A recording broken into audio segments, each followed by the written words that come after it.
ஒரு கம்மியான விலையில் ஒரு அப்பார்ட்மெண்ட் கிடைக்கிது அப்படின்னு சொல்லி நீங்கள் வாங்க போகிறீங்களா?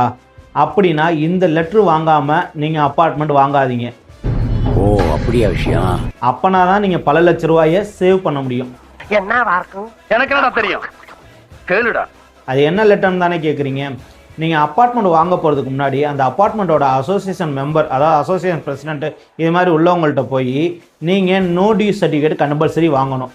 ஏன்னா அப்பார்ட்மெண்ட் வாங்க போகிறவங்க உங்களோட ஓனர்கிட்ட மட்டும் டேரெக்டாக பேசி, அதாவது அப்பார்ட்மெண்ட் ஃப்ளாட்டில் என்னென்ன ஒர்க்கு போயிருக்கு, அதாவது மெயின்டெனன்ஸ் ஒர்க், உங்களுக்கு டைல் போயிருக்கு, இல்லை வாலில் ஏதாவது கிராக் இருக்குது, நான் பெயிண்டிங் பண்ணணும், இல்லை கபோர்டு ஒர்க் ரீஒர்க் பண்ணணும், இந்த மாதிரி மட்டும் பார்க்காம டோட்டலாக அசோசியேஷனில் மெயின்டெனன்ஸ் ஃபண்டு எவ்வளோ இருக்குது அது அப்படிங்கிறத கண்டிப்பாக தெரிஞ்சுக்கோங்க.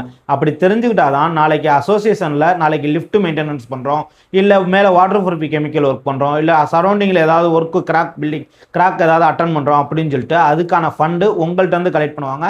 அது மோர் தென் 2 lakhsக்கு மேலே இருக்கும். அப்படி கலெக்ட் பண்ணும்போது உங்களுக்கு தேவையில்லாத லாஸ் தான் ஆகும். அதனால் கம்பல்சரி நீங்கள் ஓனர்கிட்ட மட்டும் பேசாமல் அசோசியேஷனில் இருக்கிற மெம்பர்ட்டையும் போய் நோ டியூ சர்டிஃபிகேட் வாங்கிட்டு அப்பார்ட்மெண்ட் வாங்குங்க. இந்த மாதிரி பயனுள்ள தகவல் செஞ்சுக்க நம்ம சேனலை ரெகுலராக வாட்ச் பண்ணுங்கள்.